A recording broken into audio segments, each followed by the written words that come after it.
Assalamualaikum warahmatullahi wabarakatuh. Di sini saya akan menjelaskan tentang apa itu standarisasi jaringan komputer.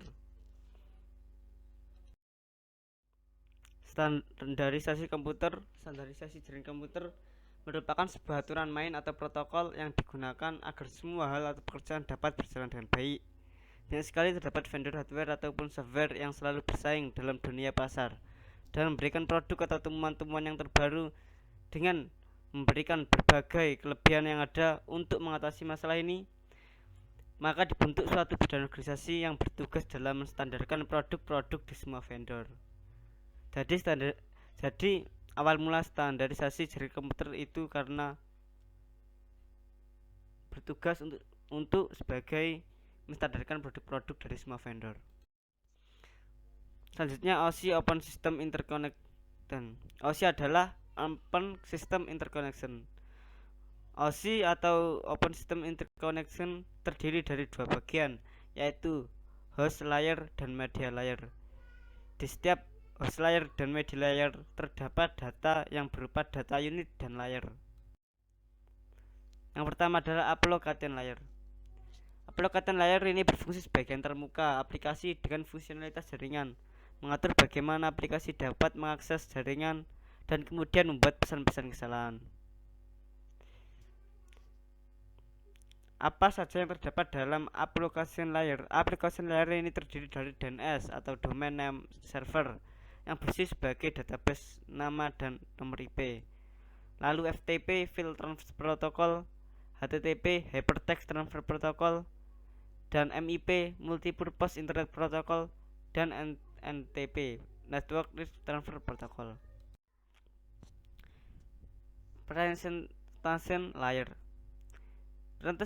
Presentation layer adalah lapisan ke-6 dari 7 lapisan yang fungsinya bertanggung jawab di mana data dicek dan diformat sebelum data dikirim dan sampai ke aplikasi layer. Fungsi presentation layer adalah bertanggung jawab bagaimana data dikonversi dan diformat untuk konversi format teks ASCII untuk dokumen, GIF dan JPG untuk gambar, dan seterusnya. Lalu session layer. Session layer ini berfungsi untuk menetapkan, mengatur, dan menghentikan sesi pengiriman data. Session layer juga berguna untuk melayani presentation layer. Session layer ini adalah lapisan ke-6. Aplikasi-aplikasi yang terdapat pada session layer adalah RPC, Remote Producer protokol yang menyediakan mekanisme client pada operasi Windows. Yang kedua, NFS atau biasa disebut Network File System. Lalu ada transport layer.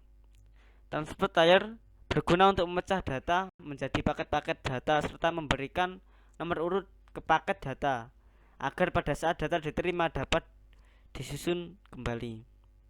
Jadi transport layer itu berguna untuk memecah data, sehingga memecah data dan memberikan nomor urut ke paket data, sehingga setelah data diterima data bisa disusun kembali.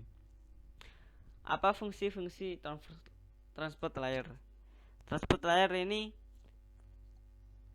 berfungsi untuk menyediakan layanan transportasi data ujung ke ujung, membuat sebuah koneksi logikal antara host dan pengirim dan tujuan pada sebuah internet network, dan berfungsi sebagai untuk bertanggung jawab menyediakan mekanisme memultiplexing. Selanjutnya, aplikasi yang bekerja. Jadi aplikasi yang bekerja pada transport layer contohnya adalah kabel caster. Kabel caster untuk menghubungkan media. Lalu TCP Transmission Control Protocol, lalu UDP User Datagram Protocol, dan lain sebagainya.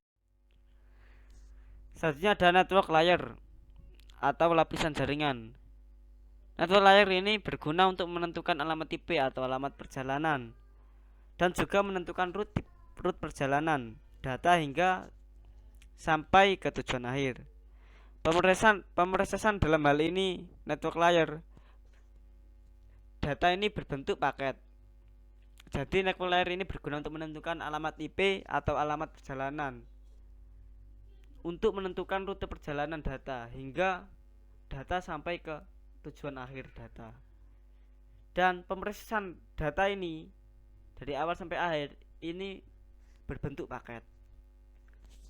Selain itu, fungsinya adalah membagi aliran data biner ke paket distrik dengan panjang tertentu, lalu mendeteksi error, memperbaiki error dengan mengirim ulang paket yang rusak, lalu network layer berfungsi untuk mengendalikan aliran. Aplikasi yang bekerja pada network layer adalah DPP, Delivery Datagram Protocol, dan IPX, Internet Packet Exchange. Lalu protokol yang bekerja. Jadi protokol-protokol yang bekerja itu ada 3 ya. Yang pertama adalah IP, Internet Protocol, RIP, Routing Information Protocol, dan RARP, Reverse ARP. Lalu selanjutnya adalah lapisan data link layer. Data link layer berguna untuk menentukan bagaimana bit-bit data dikelompokkan menjadi format yang disebut frame. Jadi data link layer berguna untuk menentukan bagaimana bit-bit data dikelompokkan menjadi sebuah frame. Fungsi-fungsi data link. Jadi fungsi-fungsi data link adalah yang pertama menghubungkan bit ke bits dan bits ke frame. Lalu menerima perangkat media MAC address. Lalu mendeteksi error dan recovery error. Lalu yang terakhir menyediakan transmisi fisik dari data. Selain itu, aplikasi yang bekerja pada data link layer adalah yang pertama LLC, Logical Link Control, dan MAC atau biasa disebut Media Address Control. Pada OSI yang terakhir adalah physical layer. Physical layer merupakan lapisan paling bawah pada OSI, berfungsi untuk menuliskan data pertama kali sebelum data diproses. Fungsi-fungsi physical layer adalah bertanggung jawab atas proses data ke bit, proses transfer melalui media seperti kabel, dan menjaga koneksi fisik antar sistem. Aplikasi yang bekerja pada physical layer adalah yang pertama SDN, Integrated Service Discrete Network, dan FDDI, Fiber Distributed Data Interface, dan AIA TIA 232 V35 layer physical. Physical layer ini bisa memberi keuntungan. Keuntungan pertama adalah memberikan bahasa dan referensi yang sama antar sama profesional jaringan sehingga bisa mempermudah komunikasi. Lalu membagi tugas layer demi kemudahan dalam pemahaman. Dan berfungsi sebagai membantu mengatasi troubleshooting pada sebuah masalah. Selanjutnya ada DoD atau bisa disebut Department of Defense Amerika. DoD ini mempunyai 4 lapisan, yaitu yang pertama lapisan proses, yang kedua host to host, yang ketiga internet, dan yang keempat network access. Yang pertama adalah lapisan proses. Lapisan proses merupakan gabungan dari lapisan aplikasi, presentasi, dan session. Fungsinya adalah yang pertama adalah telnet, FTP, dan SMTP. Yang lapisan yang kedua adalah lapisan host to host, yang merupakan lapisan yang setingkat dengan lapisan transport pada OSI. Fungsi dari lapisan host to host adalah yang pertama adalah TCP, Transmisi Control Protocol, dan UDP, User Datagram Protocol. Lalu ada lapisan yang ketiga, yaitu lapisan internet, merupakan lapisan yang setara dengan lapisan network pada ISO. Fungsi dari lapisan internet adalah yang pertama IP sebagai internet protokol, lalu ARP dan BOTP atau bootstrap protokol.